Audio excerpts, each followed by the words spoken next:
एक छोटे से गांव में एक साधारण और प्यार भरा जोड़ा रहता था। रमेश और सीता दोनों की शादी को 10 साल हो चुके थे और उनकी जिंदगी खुशियों और मुश्किलों का एक खूबसूरत संगम थी। रमेश एक खेत मजदूर था जो सुबह जल्दी उठकर खेतों में काम करने चला जाता।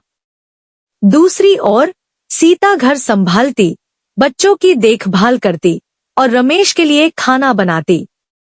दोनों भले ही एक दूसरे से अलग स्वभाव के थे, लेकिन एक चीज ने उन्हें हमेशा करीब रखा, प्यार और समझदारी। एक दिन रमेश काम से वापस आया तो उसके चेहरे पर चिंता साफ झलक रही थी। फसल खराब हो चुकी थी और घर के खर्च पूरे करने के लिए पैसे कम पड़ रहे थे। वह निराश होकर सीता के पास आया और अपनी परेशानी बताई। सीता ने रमेश का हाथ थामा और मुस्कुराते हुए कहा, फसल खराब हो गई है, लेकिन हमारी मेहनत कभी बेकार नहीं जाएगी। हम मिलकर इसका कोई रास्ता निकालेंगे। अगले दिन सीता ने अपनी पुरानी सिलाई मशीन निकाली और गांव की महिलाओं के लिए कपड़े सिलने लगी।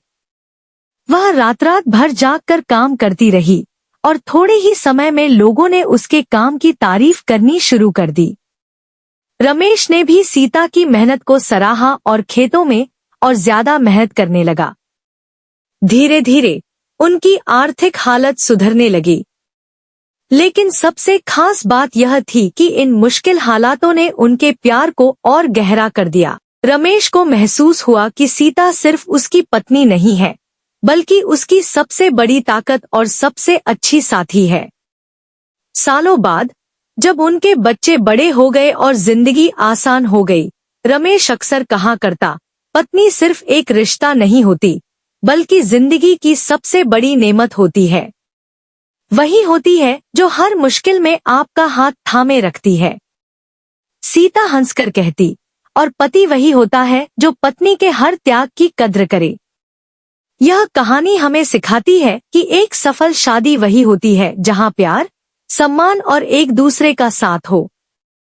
जिंदगी के मुश्किल समय में जो रिश्ता आपका सहारा बनता है, वही सबसे अनमोल होता है।